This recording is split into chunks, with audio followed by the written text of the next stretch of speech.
Tema khotbah yang akan kita perhatikan pada sore hari ini adalah jangan malas selidiki firman Tuhan.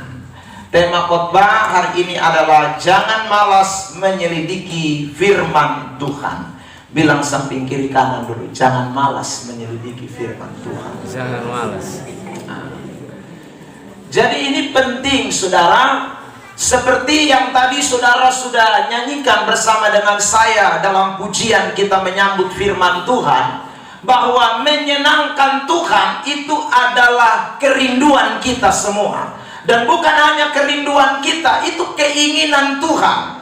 Jadi Tuhan mau saudara dan saya ini menyenangkan Tuhan lewat seluruh aspek kehidupan kita. Bukan hanya sekedar perilaku moral kita, tetapi juga mengenai hal-hal yang berkaitan dengan hal-hal religius atau hal-hal rohani. Itu harus dilakukan dengan tujuan satu, Tuhan disenangkan. Sebab kalau kita tidak sampai kepada apa yang Tuhan inginkan atau senangkan, maka kita bisa lakukan semuanya menurut pandangan kita itu sudah baik. Tetapi kalau tidak menyenangkan Tuhan, maka percuma. Dan sekali lagi, untuk bisa sampai kepada titik menyenangkan Tuhan, maka semuanya itu harus kembali kepada Alkitab. Semuanya itu harus kembali kepada firman. Sebab firman adalah satu-satunya tujuan. Firman adalah prinsip hidup kekristenan yang tidak bisa digantikan dengan apapun. Mau pengalamanmu, mau kebiasaanmu, mau siapa dirimu, tidak bisa menggantikan prinsip kebenaran yang Alkitab sudah tetapkan. Amin. Ya. Karena itu pada kesempatan ini kita mau belajar supaya jangan malas menyelidiki Alkitab. Sebab kalau kita malas menyelidiki Alkitab, sudah pasti apa yang kita lakukan, kita bisa pikir itu baik, tapi belum tentu baik di mata Tuhan.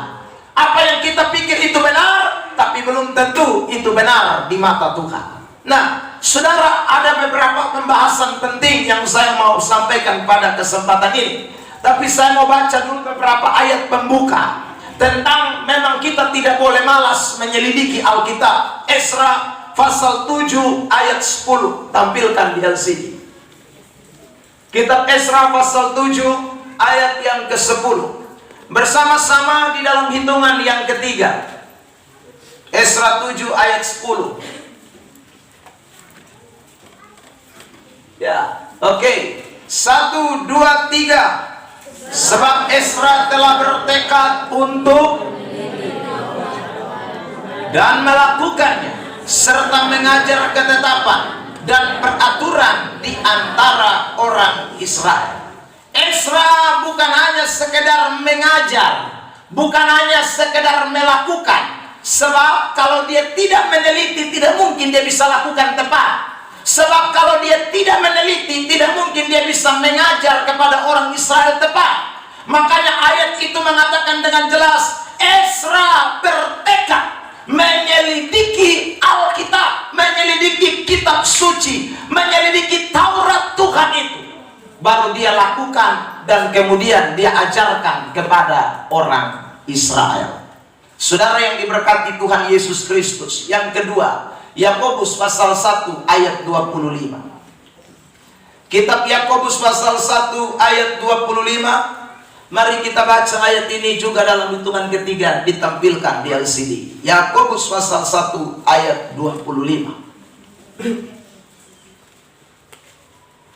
1, 2, 3. Tetapi barang siapa memiliki hukum yang sempurna, yaitu hukum yang memerdekakan orang, dan ia bertekun di dalamnya, jadi bukan hanya mendengar untuk melupakannya, tetapi sungguh-sungguh melakukannya, ia akan berbahagia oleh perbuatannya. Perhatikan tahap demi tahap atau step by step daripada pernyataan Yakobus. Lihat, dikatakan begini, barang siapa meneliti hukum, satu, meneliti dulu.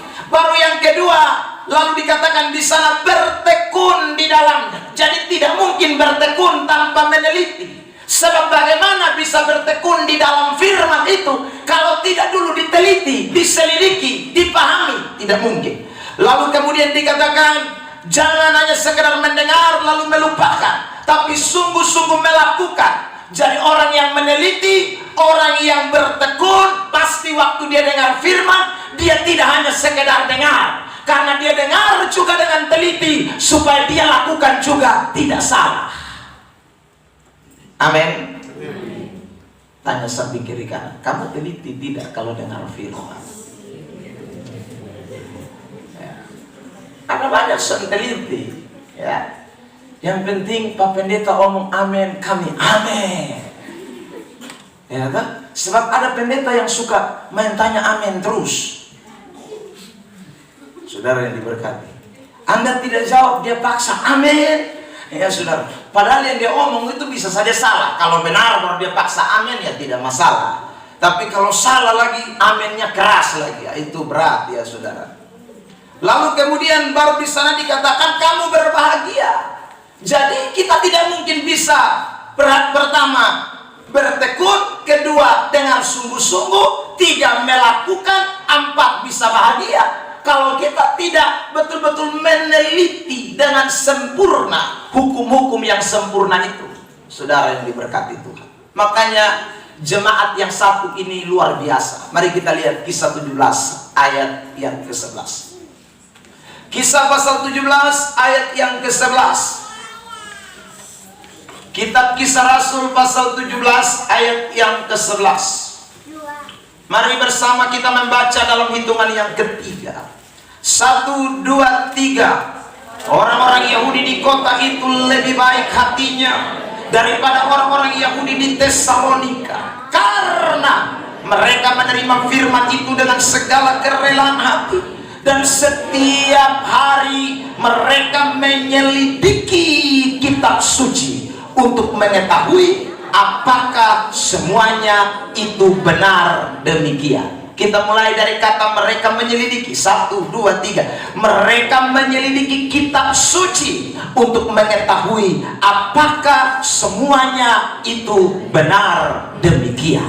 Jadi saudara, jemaat Tesalonika yang ada di jemaat Yahudi yang ada di Berea, adalah jemaat Yahudi yang betul-betul tidak malas dalam menyelidiki Alkitab. Dikatakan setiap hari, bukan hanya pas ibadah, bukan hanya pas jam persekutuan doa, tapi setiap hari apa yang mereka terima, apa yang mereka dengar dari firman Allah, kemudian mereka selidiki betul tidak apa yang disampaikan oleh kitab suci ini. Ini penting buat kehidupan kekristenan, saudara yang diberkati. Makanya dikatakan di dalam ayat itu, orang-orang Yahudi di kota itu, di Berea, lebih baik hatinya daripada orang-orang Yahudi di Tesalonika. Kenapa lebih baik? Karena rupanya perbedaannya diselidiki Alkitab. Sebab ketika orang menyelidiki Alkitab, Alkitab itu sekali lagi adalah Injil yang merupakan kekuatan Allah. Karena itu waktu Anda menyelidiki Alkitab, Anda sedang menyelidiki sebuah kekuatan yang di atas kekuatan biasa manusia. Dan orang yang menerima Injil yang adalah kekuatan firman Allah pasti akan mengalami dampak daripada kebenaran itu secara luar biasa. Amin. Amin. Tanya samping kiri kanan, kamu biasa dengar Injil atau motivasi? Kamu biasa dengar Injil atau motivasi? Kalau orang dengar motivasi, saudara dengar motivasi tanpa kekuatan, sekalipun motivasi itu baik. Tapi dengar Injil, Injil itu adalah kekuatan Allah, firman Allah yang pasti memberikan sesuatu dalam kehidupan saudara dan saya. Amin. Ya. Makanya saudara yang diberkati Tuhan, kita tidak boleh kehilangan berita Injil. Orang Kristen dengar berita Injil itu mendengarkan sebuah power, kekuatan yang luar biasa. Nah ini perlu sekali. Kenapa kita harus mendengarkan Injil yang adalah kekuatan Allah? Kita harus menyelidiki Alkitab itu sampai kita mendapatkan sesuatu, yaitu kekuatan Allah itu.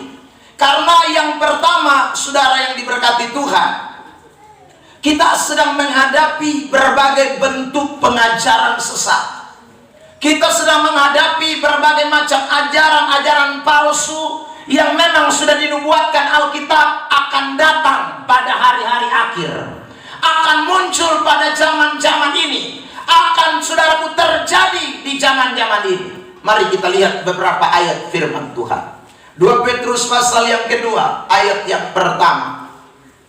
Kitab 2 Petrus pasal yang kedua, ayat pertama dan ayat 3, lalu di ayat 17.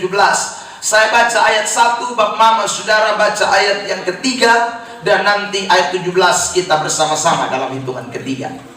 2 Petrus pasal 2 ayat 1. Sebagaimana nabi-nabi palsu dahulu tampil di tengah-tengah umat Allah, demikian pula di antara kamu akan ada guru-guru palsu. Nabi-nabi palsu, guru-guru palsu akan ada. Alkitab sudah bilang mereka akan memasukkan pengajaran-pengajaran sesat yang membinasakan. Bahkan mereka akan menyangkal penguasa yang telah menebus mereka, dan dengan jalan demikian segera mendatangkan kebinasaan atas diri mereka. Ayat 3, 1, 2, 3. Dan karena serakahnya guru-guru palsu itu akan berusaha mencari untung dari kamu dengan cerita isapan jempol mereka.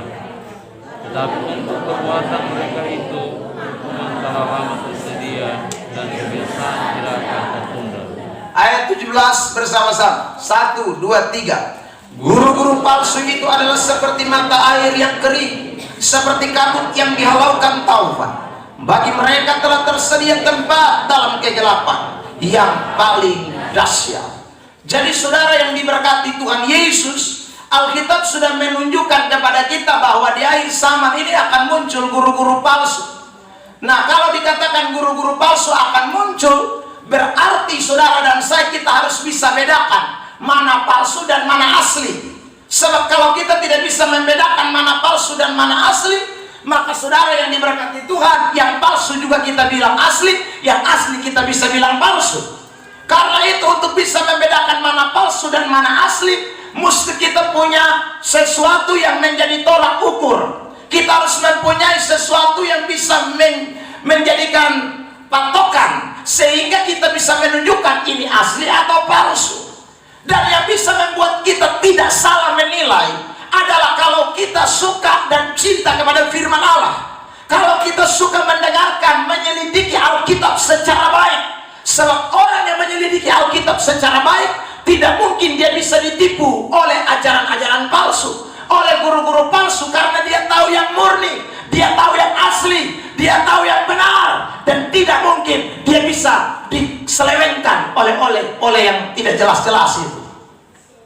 Saudara yang diberkati Tuhan Yesus Kristus, hari Rabu yang lalu saya khotbah di Fatukoa, di daerah perumahan Lot di situ, saudara, dengan tema jangan munafik. Saya bilang itu tema memang dengar sone enak di telinga, saudara. Tapi Yesus bilang jangan munafik. Munafik itu dari bahasa aslinya artinya muka dua, berpura-pura. Nah, saudara yang diberkati Tuhan, orang yang palsu itu dia pura-pura, alias munafik, muka dua. Saudara yang diberkati, muka dua itu bukan berarti di muka satu di Sikumana, satu di Oipura, tidak, saudara yang diberkati. Tapi maksudnya adalah ini orang ini, kita kalau salah bisa songkanal betul dia asli itu yang karmana. Dan Yesus mengecam berulang-ulang kali tentang orang-orang munafik. Dan kata munafik di dalam perjanjian baru yang ada 25 kali, itu semuanya menjurus justru kepada orang-orang Farisi, ahli Taurat. Mereka yang merupakan saudara orang-orang yang dikatakan pemimpin agama. Tapi justru kemunafikan itu ada pada mereka.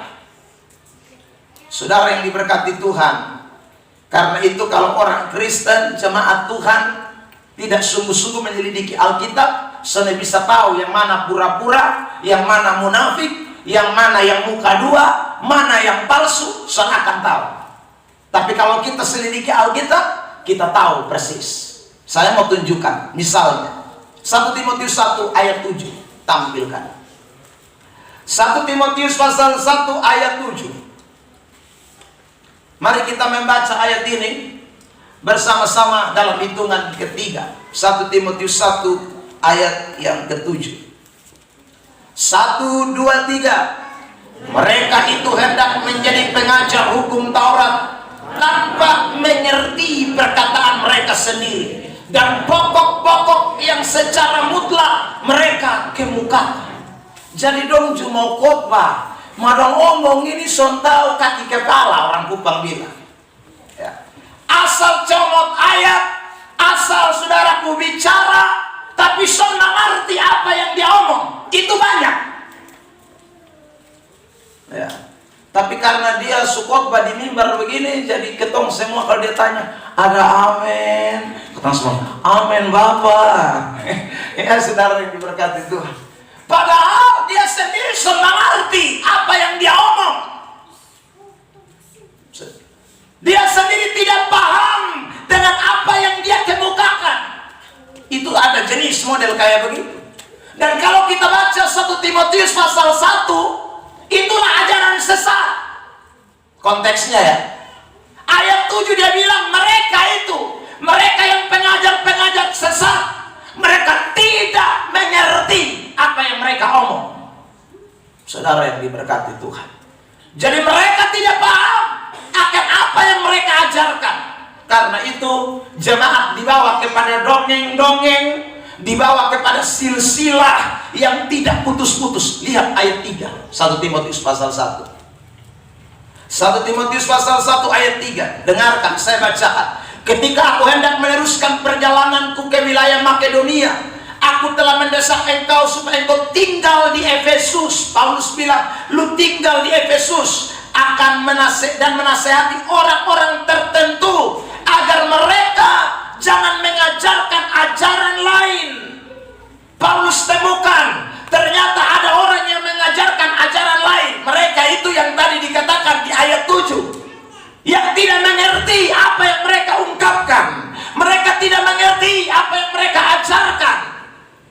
Paulus bilang kepada Timotius, lu mustahil supaya nasihati dong, karena dong bikin parah di tengah-tengah jemaat. Saudara yang diberkati Tuhan Yesus Kristus, ayat yang keempat. 1, kita sama-sama baca. 1, 2, 3. Ataupun sibuk dengan dongeng dan silsilah yang tiada putus-putusnya, yang hanya menghasilkan persoalan belaka dan bukan tertib hidup keselamatan yang diberikan Allah dalam iman. Ajaran lain atau di ayat 4 soal dongeng-dongeng, soal silsilah yang tidak putus-putus, bikin soal saat tiap hari. Itu ajaran-ajaran yang dikemukakan oleh pengajar-pengajar sesat itu, yang tidak mengerti apa yang mereka ajarkan. Saudara yang diberkati Tuhan, bukankah itu juga yang hari-hari ini sedang berkembang? Ya. Ada banyak kepalsuan, saudara yang diberkati, yang kita tidak sadari. Kita sudah terjerumus di dalamnya, kita sudah terperangkap di dalamnya. Kita pikir kita masih Kristen, tapi sesungguhnya kita sudah tidak senangkan Tuhan. Kenapa? Karena Tuhan omong lain, potong bikin lain, kan? Tuhan suruh lain, yang khotbah bikin lain, yang ajarkan bikin lain, pengikut bikin lain. Akhirnya semuanya melenceng. Kelihatan masih Kristen, kelihatan masih saudaraku nama tidak berubah, tetap Ebenezer, tetap saudaraku Yohanes, tetap Lukas, tetap Matius, tapi ajaran sudah melenceng. Itu tidak berkenan di hadapan Tuhan. Saudara yang diberkati, makanya kita harus kembali kepada apa yang Alkitab katakan. Nah, ini butuh yang namanya, sekali lagi, kita belajar firman, kita teliti dengan Alkitab. Kalau tidak berat, ayat 6 1 Timotius 1. Masih lihat ayat 6 1 Timotius 1 ayat 6. Tetapi ada orang yang tidak sampai pada tujuan itu, dan yang sesat dalam omongan yang sia-sia. Jadi omongannya tidak benar semua, sia-sia semua. Saudara yang diberkati Tuhan, ini kita harus waspada. Karena itu jemaat Tuhan, anak-anak Tuhan, orang Kristen tidak boleh malas menyelidiki Alkitab. Mesti rajin. Rajin. Selidiki Alkitab, selidiki Alkitab. Supaya kita bisa tahu kemauan Tuhan. Kita bisa lakukan apa yang menjadi kehendak Tuhan. Sebab kalau kita tidak melakukan apa yang menjadi kehendak Tuhan, saya ulang, kita masih Kristen, tapi kita sebenarnya sudah menentang ajaran Tuhan. Ini kita perlu sama-sama waspada. Alkitab itu menjadi fondasi kita yang kita tidak boleh sampai lupakan. Kalau kita sudah terpengaruh dengan ajaran-ajaran yang tidak benar, saudara, maka kita pasti akan dibawa arus, hanyut di bawah arus. Contoh, COVID yang sedang beredar hari-hari ini. Ada sebagian orang berpandangan yang salah. Ya saudara, vaksin sudah ditemukan. Kita kan berdoa minta obat toh. Semua kita berdoa minta Tuhan kirim obat supaya corona selesai. Tuhan kirim vaksin, orang tolak vaksin. Orang bilang itu vaksin itu antikris. Dari mana dia tahu? Saudara, sok tahu. Baca ayat di mana yang mengatakan bahwa antikris itu kasih vaksin. Saudara yang diberkati Tuhan. Tapi banyak orang percaya karena ada omongan-omongan tertentu yang menakut-nakuti. Padahal kita doa puasa tuh, saya selalu kalau dengar doa, orang kalau doa soal COVID, Tuhan tolong supaya COVID ini berlalu, kirim Tuhan cara Tuhan. Tuhan kirim vaksin. Kirim vaksin kita loh, Tuhan kami tolak karena ini adalah roh antikris yang sudah menyatakan diri. Lu tahu dari mana? Saudara yang diberkati Tuhan. Orang akhirnya dibawa kepada kesesatan. Dan saudara tahu itu cara setan. Karena kalau saudara tidak ikut divaksin, saudara paling gampang cepat mati duluan. Dan setan punya tujuan adalah memang ingin mencuri, membinasakan. Itu cara setan. Tuhan mau selamatkan kita, tapi setan mau habis kita. Setan sudah tahu dia punya waktu susah lama lain. Anak Tuhan bergumul, berpuasa, Tuhan buka jalan. Vaksin itu orang bisa buat, saudaraku. Mesti makan waktu paling sedikit itu 2 tahun. Tapi saudara lihat corona baru 1 tahun, Tuhan bikin perkara, vaksin muncul. Itu karena campur tangan Tuhan. Amin. Amin. Tidak gampang bikin vaksin itu minimal 2 tahun. Apalagi penyakit model kayak COVID baru diketemukan. Itu soalnya mudah. Tapi Tuhan bikin perkara sebelum 1 tahun vaksin muncul. Itu berarti Tuhan kan sayang kita. Saudara, Tuhan jawab kita pun doa. Makanya anak-anak Tuhan, kita perlu belajar Alkitab secara cermat. Supaya kita jangan tipu yang ngawang-ngawang dong. Ya, saudara yang diberkati Tuhan. Kabar terbaru, sudah muncul lagi COVID varian baru, B117. Tahu tuh B117 itu arti apa? Ya, pokoknya B karena itu B117. Itu COVID jenis baru dan sudah muncul di Jakarta. Sudah 2 orang kena, tapi sudah sembuh juga. Ya, kita kan tidak tahu, saudara. Tapi ingat, kita mesti kembali kepada Alkitab. Nah, apa yang Alkitab ajarkan itu yang kita cermati baik-baik.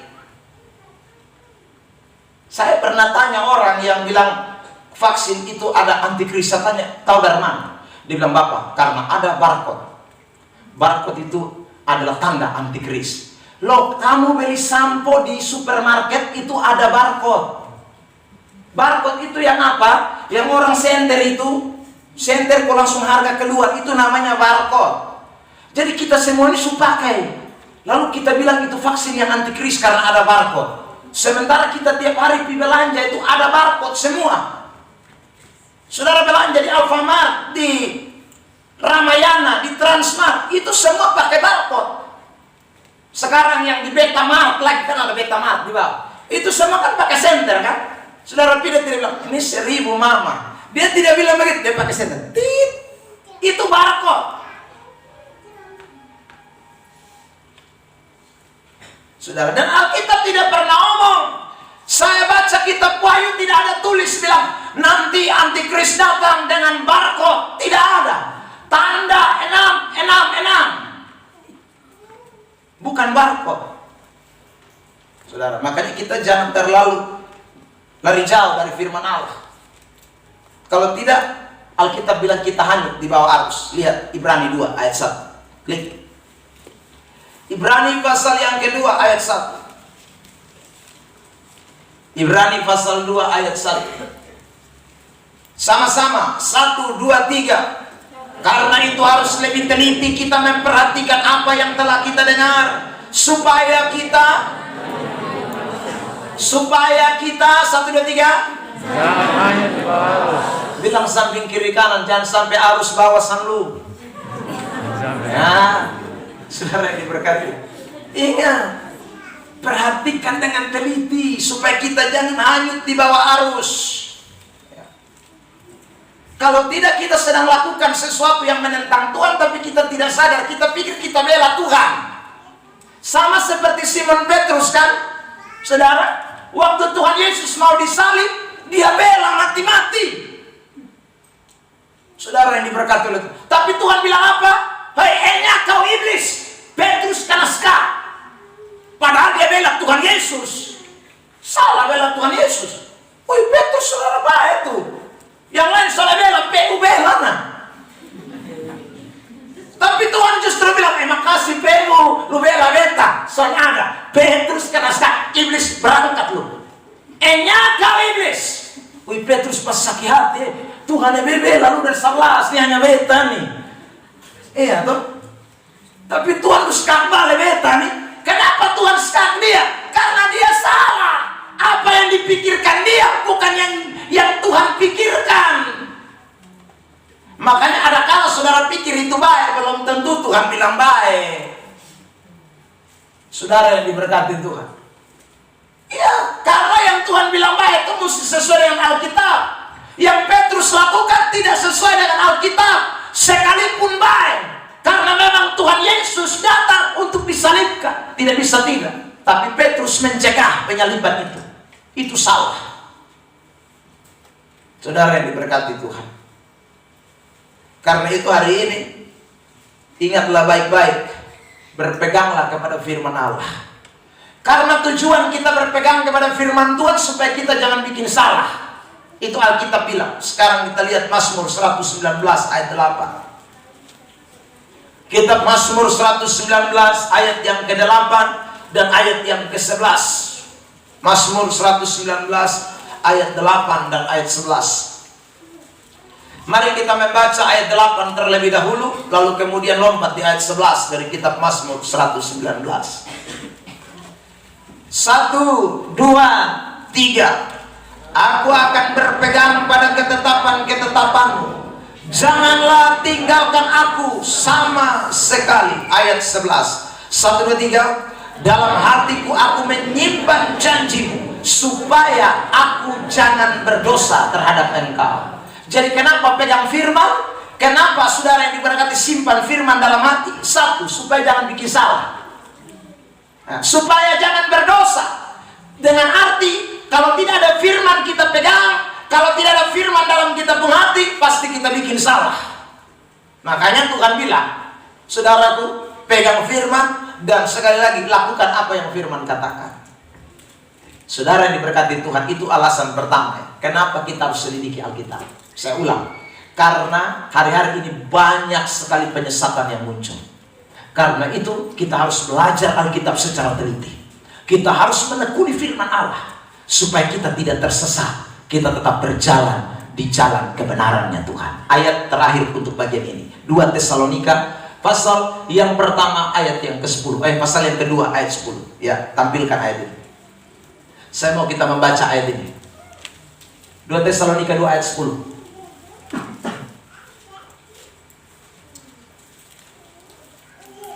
Ya, sama-sama kita membaca ayat ini dalam hitungan ketiga. Saya ingat ayat ini saudara, karena itu saya mau baca. 1, 2, 3. Dengan rupa-rupa tipu daya jahat terhadap orang-orang yang harus binasa, karena mereka tidak menerima dan mengasihi kebenaran yang dapat menyelamatkan mereka. Jadi orang yang akan dipengaruhi dengan ajaran sesat itu hanya orang-orang yang tidak mengasihi kebenaran. Orang-orang yang menolak menyelidiki Alkitab. Orang-orang yang malas dengar firman Allah. Orang-orang yang malas untuk meneliti apa yang disampaikan oleh firman. Pasti akan tersesat. Karena itu pastikan diri saudara dan saya hari-hari ini tidak boleh tersesat. Tiap hari selidiki Alkitab secara baik. Amin. Yang kedua, kenapa kita harus menyelidiki Alkitab? Yang kedua, ingat baik-baik bahwa Tuhan tidak bekerja menurut logika dan perasaan kita, tapi Tuhan bekerja menurut firman-Nya. Saya ulang, Tuhan tidak bekerja menurut pikiran saudara, Tuhan tidak bekerja menurut perasaan saudara, tapi Tuhan itu bekerja sesuai dengan prinsip-prinsip firman-Nya. Ini penting buat kita ketahui. Karena itu saudara yang diberkati Tuhan, perasaan saya tidak bisa saya pakai untuk menentukan kehendak Tuhan. Pikiran saya tidak bisa pakai untuk saudaraku saya memaksa Tuhan harus ikut apa yang saya mau. Tidak bisa. Karena standar yang Tuhan pakai, patokan yang Tuhan pakai adalah firman-Nya. Kalau kita pakai kita pun perasaan, maka apa yang baik buat kita, kita mau terjadi. Tapi kalau Tuhan tidak, saudara yang diberkati Tuhan. Jadi kita harus belajar firman Allah, meneliti firman Allah. Karena Tuhan tidak bicara, Tuhan tidak melakukan, Tuhan tidak bereaksi, Tuhan tidak melakukan apapun tanpa firman. Semuanya dasarnya adalah kebenaran. Coba kita baca ini. Ibrani 4 ayat yang ke-12. Ayat terkenal ini buat kita. Ibrani pasal 4 ayat 12. Kitab Ibrani pasal 4 ayat 12. Mari kita baca ayat ini bersama-sama dalam hitungan ketiga. Ibrani pasal 4 ayat 12. Dalam hitungan ketiga, 1, 2, 3. Sebab firman Allah hidup dan kuat dan lebih tajam daripada pedang bermata dua manapun. Ia menusuk amat dalam sampai jiwa dan roh, terus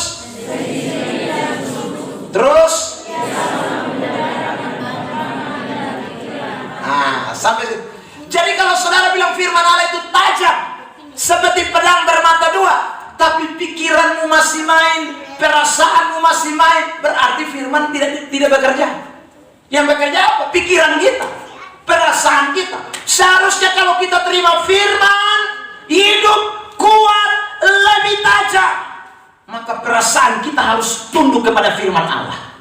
Saudara, pikiran kita harus tunduk kepada kebenaran. Tidak bisa kita pun pikiran, kita pun perasaan yang kita tonjolkan. Saudara yang diberkati Tuhan. Sebab kalau pikiran dan perasaan kita yang tonjol, berarti belum ada yang pisahkan.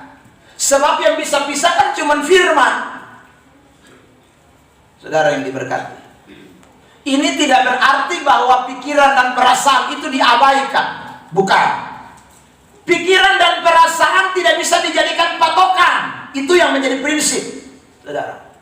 Bukan mengabaikan pikiran dan perasaan. Tapi pikiran dan perasaan harus tunduk kepada kebenaran firman Allah. Itu penting. Saya mau tanya kepada saudara. Sakit itu enak atau tidak? Hah? Tidak ya? Menurut kita pun apa? Menurut kita pun apa? Saya ulang, sakit itu enak atau tidak? Tidak. Menurut apa itu? Pikiran dan rasa. Saya mau tanya, ada uang itu enak atau tidak? Hah? Ada uang itu enak atau tidak? Yang tidak enak kasih dia uang datang. Ada uang itu enak, tapi itu menurut apa? Perasaan dan pikiran. Saudara yang diberkati, itu belum menurut Alkitab. Itu belum menurut Alkitab. Kalau COVID ini berakhir, enak atau tidak? Tapi itu perasaan dan pikiran, bukan menurut Alkitab. Saudara yang diberkati Tuhan, sekarang saya tunjukkan ayat-ayat firman Tuhan, bahwa ternyata ada sakit yang Tuhan izinkan untuk membawa kesenangan. Saudara yang diberkati Tuhan, jadi ada sakit yang Tuhan izinkan. Bagi kita sakit tidak enak, tapi bagi Tuhan lu sakit. Anda mau terima? Mau? Berat Bapak, jujur Bapak, berat. Tapi itu Alkitab. Mari saya tunjuk ayat Alkitab buat kita. 2 Raja-Raja 13 ayat 14. Satu ayat contoh saya. Nanti ada lagi dalam perjanjian baru. Kita lihat dulu perjanjian lama. 2 Raja-Raja 13 ayat 14. Mari kita baca. 1. 2 Raja-Raja 13 ayat 14. Oke, sudah ada di LCD. 1, 2, 3. Ketika Elisa menderita sakit, sampai situ. Jadi Elisa itu mati karena apa? Sakit. Saya ulang. Elisa mati karena apa? Tanya samping kiri kanan, lu kenal Elisa koson? Ini bukan Elisa di Waipura. Ini Elisa Nabi. Ini Elisa yang biasa bikin mujizat. Tapi dia sendiri sakit sampai mati. Tanya samping kiri kanan, lu dan Elisa, kira-kira lu lebih Elisa atau Elisa lebih lu? Kita ini Elisa pembawa tak lalu. Nah kalau kita sakit kita bilang, Tuhan, saya tidak mau mati karena sakit Tuhan. Elisa mati karena sakit. Alkitab bilang, saudara yang diberkati, ini tidak berarti bahwa saudara dan saya kalau kita sakit berarti kita serahkan, kita mati sudah, bukan. Tapi saudara harus punya pandangan yang benar, bahwa tidak selamanya Anda sakit itu Tuhan tidak inginkan. Tidak selamanya orang mati karena sakit itu Tuhan tidak inginkan. Tidak selamanya. Ini pikiran yang harus kita luruskan. Ini pandangan Alkitab. Saya bikin satu video singkat di TikTok, saudara. Saya suka bermain TikTok. Tapi saya tidak bikin yang aneh-aneh di TikTok. Ya. Saya khotbah 60 detik di TikTok, saudara. Dan orang komentar di situ. Saya bilang begini, orang Kristen dipanggil bukan hanya untuk terima berkat, tapi juga untuk menderita. Seperti Filipi pasal 1 ayat 29 bilang, kita dikaruniakan bukan hanya untuk percaya, tetapi juga untuk menderita bagi Kristus. Banyak amin, amin, amin. Tiba-tiba satu messenger inbox beta, dia bilang begini, Pak Pendeta tolong luruskan. Pak Pendeta pun kata-kata. Beta bilang luruskan di mana ada. Lalu dia bilang begini, Bapak, masa Bapak bilang kotong orang Kristen ini menderita? Habis lu mau? Betanya dia begitu, saudara. Dia bilang itu salah Bapak, karena kita ini harus diberkati. Itu berarti kau hanya melihat Alkitab dari satu sisi. Alkitab tidak boleh dilihat dari satu sisi. Alkitab harus dilihat dari berbagai sisi. Itu Alkitab. Jadi kalau Anda cuma lihat, jadi Kristen saya tidak boleh menderita, harus diberkati, Anda salah. Karena ada banyak ayat Alkitab yang mengatakan bahwa ikut Tuhan itu menderita, pikul salib. Saudaraku yang diberkati. Tapi sebaliknya juga, kalau orang Kristen bilang ikut Tuhan menderita terus, tidak bahagia, salah juga. Karena ada banyak Alkitab, ayat Alkitab juga yang mengatakan tentang bagaimana kita diberkati di dalam Tuhan. Amin. Amin. Bilang samping kiri kanan, kadang-kadang pikiranmu bukan firman Allah.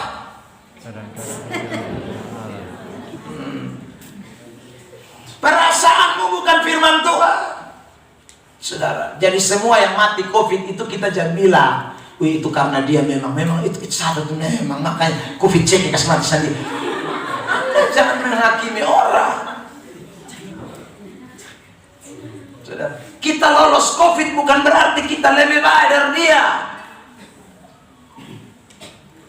Saudara yang diberkati Tuhan, ya. Karena itu kita harus hati-hati. Pikiran kita itu bukan kadang-kadang firman apa. Makanya Amsal 3 ayat 5 berkata begini, klik. Kitab Amsal pasal 3 ayat 5. Amsal 3 ayat 5. Amsal 3 ayat 5. Oke. 1, 2, 3. Percayalah kepada Tuhan dengan segenap hatimu, dan janganlah bersandar kepada pengertianmu sendiri. Jangan bersandar kepada pengertianmu sendiri. Itu kata firman Allah. Maksudnya apa? Bersandarlah kepada Tuhan. Ya. Makanya di ayat yang berikutnya di sana dikatakan, saudara, ayat 6 tampil. Ayat 6.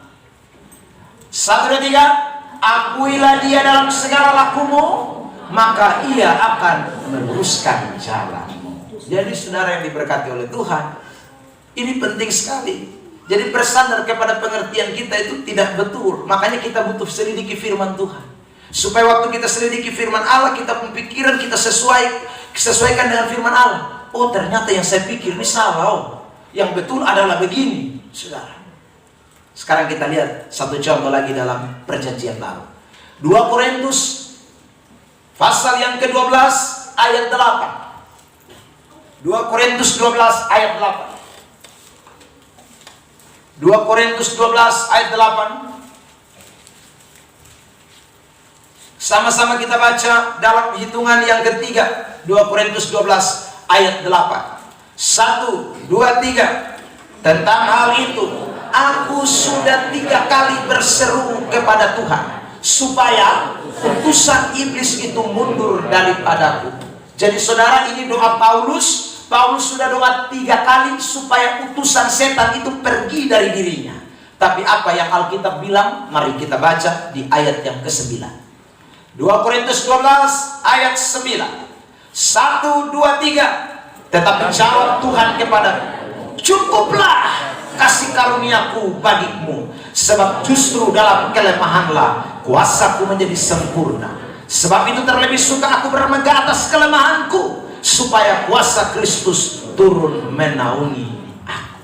Saudara, waktu dia berdoa 3 kali, Tuhan tidak bilang saya jawab sekarang, tidak. Tapi Tuhan bilang cukup yang beta su jawab. Kata kasih karunia itu diartikan pemberian. Cukup, saudara. Pemberian saya sudah cukup, Paulus. Dengan kata lain begitu, sudah cukup. Lu jangan minta lain. Lu dalam kelemahan terus, lu tetap dalam kelemahan, tapi justru dalam kelemahan itu kuasaku menjadi sempurna. Amin. Tanya samping kiri kanan, kamu berdoa sudah berapa kali? Pak, saya sudah 10 kali. Apa yang kamu dengar? Jangan sampai Tuhan bilang cukup. Cukup. Tuhan bilang cukup, tapi dia void terus. Ya toh? Ada orang yang Tuhan sudah omong cukup, tapi dia paksa Tuhan terus. Tuhan, kalau 7 hari tidak jawab, saya akan doa 40 hari lagi. 40 hari tidak jawab, 100 hari Tuhan. Tuhan bilang cukup Ina, cukup Memboi, cukup. Tapi kita kadang-kadang tidak mau cukup. Kita tidak mau dengar kata cukup. Makanya orang Kristen, ingat baik-baik, jangan pakai pikiran dan perasaanmu. Pakailah apa yang menjadi standar firman Tuhan. Amin. Satu lagi, Yohanes pasal yang ke-11 ayat 3. Yohanes 11 ayat 3. Yohanes 11 ayat 3. Oke, tampilkan ayat ini, kita baca dalam hitungan ketiga. Yohanes 11 ayat 3. 1, 2, 3. Dan Lazarus yang sakit itu adalah saudaranya. Kedua perempuan itu mengirim kabar kepada Yesus. Tuhan, dia yang engkau kasihi, dia yang engkau apa? Dia yang engkau apa? Bilang sambil kiri kanan, dikasihi tapi sakit. Ini bukan orang yang tidak disayang Tuhan. Disayang Tuhan, tapi sakit sampai mati. Bahkan Supikas tahu Tuhan Yesus bilang, Tuhan Yesus mau mati di sekarat. Tuhan bilang, biar salah. Sampai dia sudah dikubur 3 hari. Saudara ini berkati. Karena itu ingatlah baik-baik. Ini kalimat di ayat 3 ini seolah-olah Maria dengan Marta ini menuduh Tuhan. Tuhan, bukan Lazarus tuh yang lu kasihi, tapi dia sakit berat. Orang dikasih kok sakit. Saudara, kita pemandangan kan kalau dikasih tidak sakit toh? Begitu toh? Ya? Tidak mesti. Saudara yang diberkati Tuhan. Karena itu hari ini kita sungguh-sungguh harus terus tiap hari baca Alkitab dengan teliti. Oh, ternyata Lazarus ini dikasihi Tuhan tapi dia sakit. Terima kasih Tuhan. Kalau saya sakit sekarang bukan berarti Tuhan benci saya. Amin. Amin. Tapi Tuhan mau nyatakan kemuliaannya dalam hidup saya. Berikan kemuliaan terbaik buat Tuhan Yesus. Ya, jadi kalau Anda menderita bukan berarti Tuhan tidak sayang Anda, tapi Tuhan mau menyatakan kuasanya dalam penderitaan saudara. Kalau Anda mengalami sesuatu yang tidak menyenangkan, itu bukan berarti Tuhan tidak campur tangan dalam hidupmu, tapi Tuhan mau menyatakan sesuatu di balik persoalan yang engkau hadapi, supaya nama Tuhan dipermuliakan, nama Tuhan menjadi sesuatu yang dapat dinikmati oleh orang lain. Itu tujuan Tuhan. Amin.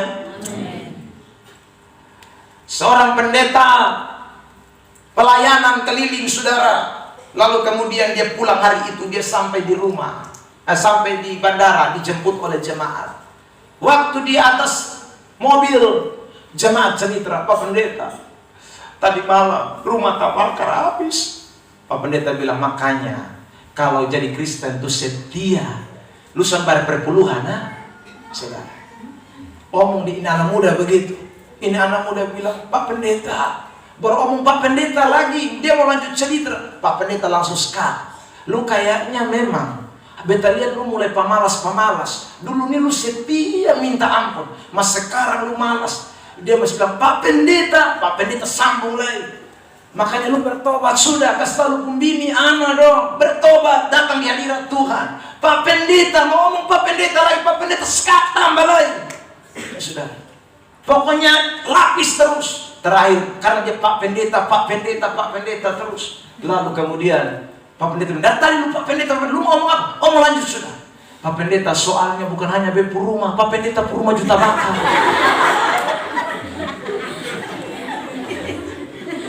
Pak Pendeta rumah juta bakal. Sekarang mau ngomong apa?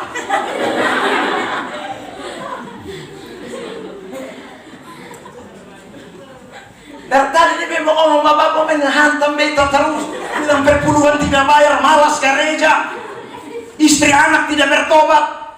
Masalahnya Pak Pendeta bukan hanya beta punya, Dede Rambang dan bapak dan semua kita satret itu habis bapak. Saudara yang diberkati Tuhan, makanya ingat baik-baik, terkadang apa yang kita pikirkan bukan yang Allah pikirkan. Belajarlah firman secara teliti, secara baik, supaya Anda dan saya tidak bisa salah menilai Tuhan. Jangan hanya melihat Tuhan dikasih sayangnya, tapi lihat juga dimurkanya. Jangan hanya lihat Tuhan saudara yang diberkati dari sisi keberkatannya, tapi lihat juga dari sisi di mana Dia menguji iman kita, Dia mendisiplinkan kita. Lihat dari semua sisi. Itu Alkitab. Alkitab tidak pernah bicara timbang, Alkitab selalu bicara balance, dan itulah ayat kebenaran firman Allah. Amin. Saudara diberkati Tuhan. Ya, makanya kitab Nahum berkata, ya, Tuhan itu panjang sabar dan besar kasih setia, tapi yang sekali-kali tidak pernah membiarkan manusia bebas dari kesalahannya. Dia Allah yang murka, dikatakan. Jadi saudara diberkati, ingatlah baik-baik ayat-ayat kebenaran, supaya Anda dan saya, kita berjalan itu sesuai dengan apa yang menjadi kemauan Tuhan. Saudara, sekarang kita memperhatikan bagian yang kedua, bagaimana supaya kita menyelidiki firman Allah itu dan kita mengerti.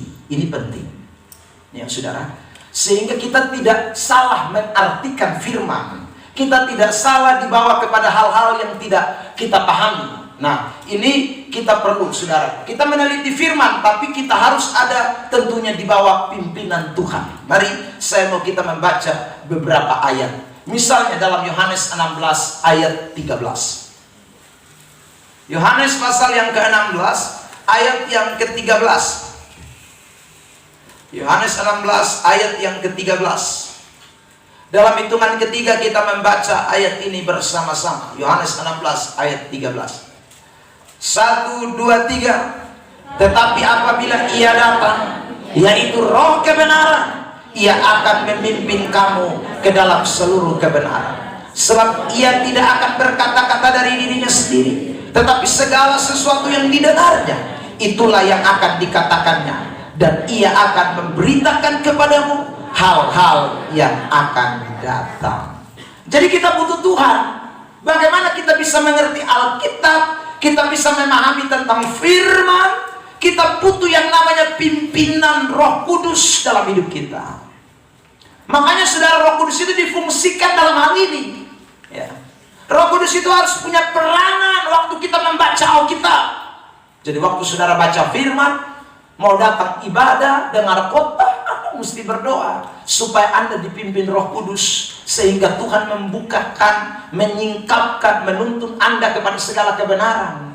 Sebagai pengkhotbah pun demikian. Waktu saya susun khotbah, saya juga mesti berdoa minta Tuhan kasih saya kekuatan untuk bisa menyampaikan. Roh Kudus tuntun saya kepada segala kebenaran, sehingga saya tidak sampaikan keliru, saya tidak sampaikan salah, saya tidak sampaikan menurut kehendak saya tidak sampaikan menurut apa yang saudaraku saya inginkan. Tidak, tapi semuanya berdasarkan apa yang Roh Tuhan katakan kepada kita.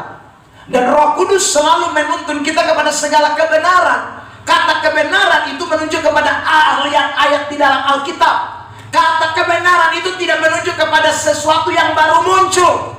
Kebenaran yang sudah pasti adalah Alkitab. Sudah, tidak ada yang lain. Makanya Paulus pernah mengecam orang-orang di Galatia. Galatia pasal 1 ayat yang ke-6. Tampilkan. Galatia pasal 1 ayat 6. 1, 2, 3. Aku heran bahwa kamu begitu lekas berbalik daripada Dia yang oleh kasih karunia Kristus dalam memanggil kamu dan mengikuti suatu Injil lain. Perhatikan. Jadi tidak boleh ada kebenaran lain, tidak boleh ada Injil lain. Kita berdoa supaya Roh Kudus pimpin kita kepada satu kebenaran. Kebenaran yang sejati, tidak ada duanya, tidak bisa ditukarkan, dan itulah Alkitab. Amin. Karena itu kalau ada orang bilang ini Roh Kudus bicara, tapi yang dia omong itu beda dengan apa yang Alkitab katakan, kita mesti tolak. Karena Roh Kudus tidak pernah tuntun kepada kebenaran baru. Roh Kudus hanya tuntun kepada kebenaran yang sejati, yaitu Injil. Ada penglihatan? Ada. Saudara, ada karunia yang lain? Ada. Tetapi tidak boleh bertentangan dengan firman Allah. Kalau bertentangan dengan kebenaran firman Allah, itu bukan dari Tuhan. Sudah pasti. Ayat 7. Lihat. Galatia 1. 1 dan 3. Yang sebenarnya bukan Injil, hanya sabar kata. Ayat 7. 1 dan 3. Hanya ada orang yang mengacaukan kamu dan yang bermaksud untuk itu. Jadi hanya ada orang yang bermaksud untuk putar balik tentang Injil Kristus. Kenapa? Karena dia pakai dengan pengalaman. Lihat ayat 8. Ayat 8. Galatia 1. 1 dan 3. Tetapi sekalipun kami atau seorang malaikat dari sorga yang memberitakan kepada kamu suatu Injil yang berbeda dengan Injil yang telah kami beritakan kepadamu, terkutuklah dia. Jadi sekalipun dia bilang tadi malam saya baru pulang dari sorga, jadi Roh Kudus kasih tahu semua, saudara, yang dia cerita itu tidak ada di dalam Alkitab, Anda dan saya tidak boleh percaya. Amin. Amin. Tapi karena kita tidak tahu ini ayat, kita bilang, wih begitu Roh Kudus bilang begitu, wih luar biasa Padahal itu Roh Kudus yang ngomong, sama dia karang-karang. Saudara, supaya orang bilang dia hebat. Padahal dia ngomong Injil lain. Ini dari dulu sudah ada. Paulus alami itu bukan berada di sekarang, zaman sekarang. Dari dulu sudah ada yang model-model begitu dong tuh. Saudara yang diberkati Tuhan. Makanya anak-anak Tuhan ingat baik. waktu kita baca Alkitab, waktu kita mau dengar Tuhan bicara lewat hamba-hambanya, doa supaya Roh Kudus tuntun Anda kepada kebenaran. Dan saya ulangi, tidak ada kebenaran lain, hanya ada satu kebenaran, dan itu Alkitab. Yohanes 17 ayat 17, tampilkan. Yohanes 17 ayat 17. Yohanes pasal 17 ayat 17. Oke, sama-sama dalam hitungan yang ketiga. 1, 2, 3. Kuduskanlah mereka dalam kebenaran. Apa yang disebut kebenaran? Firman apa? Firman Tuhan. Firman itu adalah kebenaran. Tidak boleh ada kebenaran lain. Jadi kalau ada kebenaran yang lain, tolak dalam nama Yesus, saudara yang diberkati. Tapi juga ada model yang kedua. Tadi saya ulang ya. Ini yang satu dia munculkan kebenaran lain, yang satu dia pakai Alkitab juga. Tapi dia tidak menafsirkan sesuai dengan apa yang Alkitab mau. Itu juga ada. Sekarang kita lihat ayat, saudara. 2 Petrus pasal 1 ayat 20 dan ayat 21. 2 Petrus 1 ayat 20 dan 21. Mari kita baca sama-sama dalam hitungan ketiga. 2 Petrus 1 ayat 20 dan 21. 1, 2, 3. Yang terutama harus kamu ketahui ialah bahwa nubuat-nubuat dalam kitab suci tidak boleh ditafsirkan menurut kehendak sendiri. Sebab tidak pernah nubuat dihasilkan oleh kehendak manusia, tetapi oleh dorongan Roh Kudus orang-orang berbicara atas nama Allah. Jadi ada orang pakai ayat Alkitab, tapi dia tafsirkan tidak menurut pimpinan Tuhan, tapi dia tafsirkan menurut kehendaknya sendiri. Itu bahaya. Contoh yang hari-hari ini juga lagi marak. Ada orang kutip ayat di kitab Wahyu yang mengatakan bahwa Tuhan Yesus itu di dahinya tertulis nama di atas segala nama. Akhirnya dong bilang, Tuhan Yesus tato, masa kotong son bisa tato? Akhirnya saudara orang Kristen juga tato karena pakai ayat yang mengatakan begitu. Di dahinya tertulis nama di atas segala nama. Wih, berarti Tuhan Yesus tato itu. Ya. Kalau Tuhan Yesus tato, mari kita juga tato rame-rame. Karena itu tato tidak dosa, saudara-saudara. Apalagi kalau Anda tato nama Yesus, itu Alkitabiah. Ada amin. Jemaat semua, amin. Saudara yang diberkati itu dia pakai ayat Alkitab juga, tapi dia tafsirkan menurut dia mau. Saudara, ada lagi yang khotbah begini. Saudara-saudara, Tuhan tidak lihat pakaian kita, tapi Tuhan lihat hati kita. Jadi kamu mau pakai pakaian apa saja, mau pakai rombengan tidak apa-apa, celana umpan tidak apa-apa, Tuhan tidak lihat itu. Tuhan lihat hati. Ada amin. Semua jawab amin. Besok semua datang pakai gotelan, pakai rok umpan, duduk di muka. Karena hanya lihat hati toh. Itu pakai ayat semua tuh. Saudara yang diberkati oleh Tuhan. Ya. Makanya Anda dan saya mesti waspada. Ada yang memang selalu pakai ayat, pakai pengalaman, pakai pikiran. Itu yang tadi saya omong, Galatia 1. Tapi ada yang kedua model ini, pakai ayat semua. Saudara, tapi omong ini keliru habis.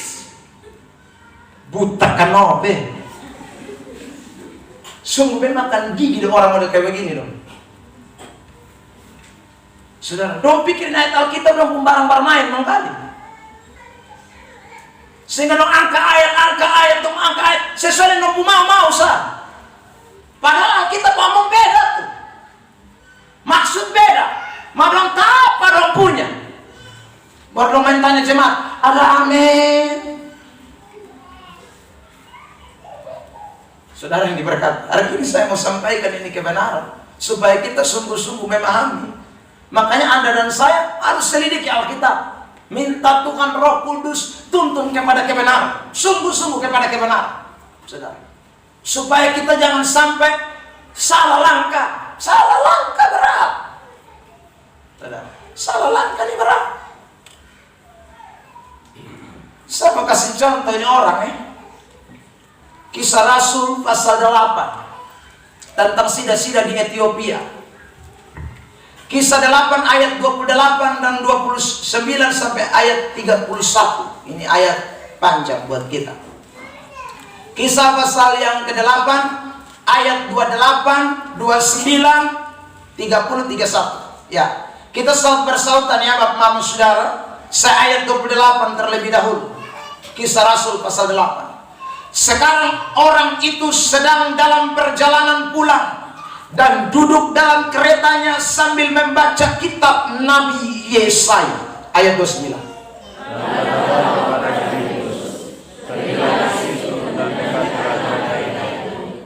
Filipus segera ke situ dan mendengar sida-sida itu sedang membaca kitab Nabi Yesaya. Kata Filipus, mengertikah Tuhan apa yang Tuhan baca itu? Ayat 31.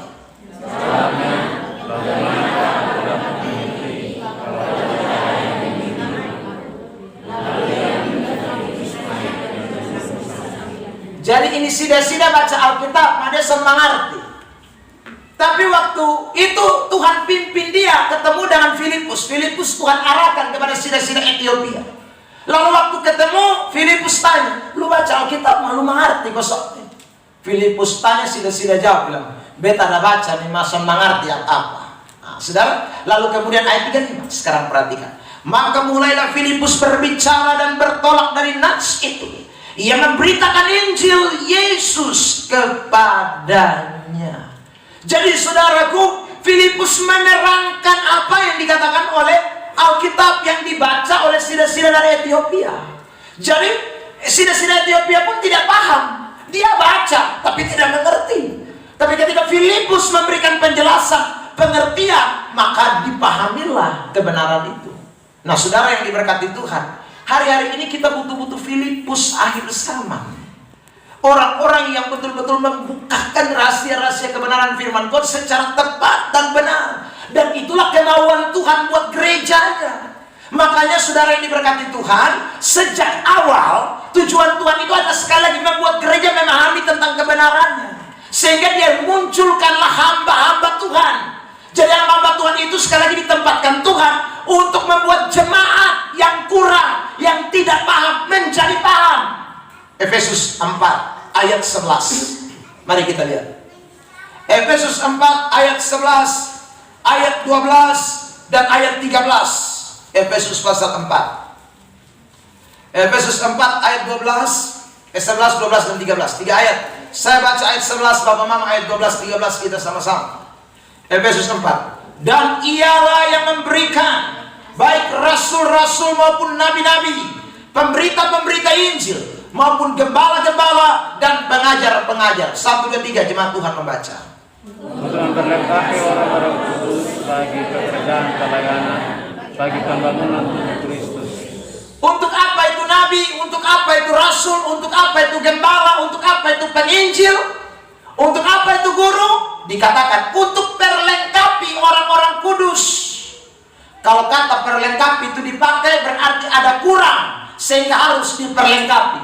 Saudara, kalau kata perlengkapi itu dipakai, itu berarti orang Kristen itu seperti sida-sida Ethiopia yang baca Alkitab tapi juga tidak paham, butuh dilengkapi supaya mereka mengerti. Ayat 13 sama-sama 1, 2, 3. Sampai kita semua telah mencapai kesatuan iman dan pengetahuan yang benar tentang anak Allah, kedewasaan penuh dan tingkat pertumbuhan yang sesuai dengan kepenuhan Kristus.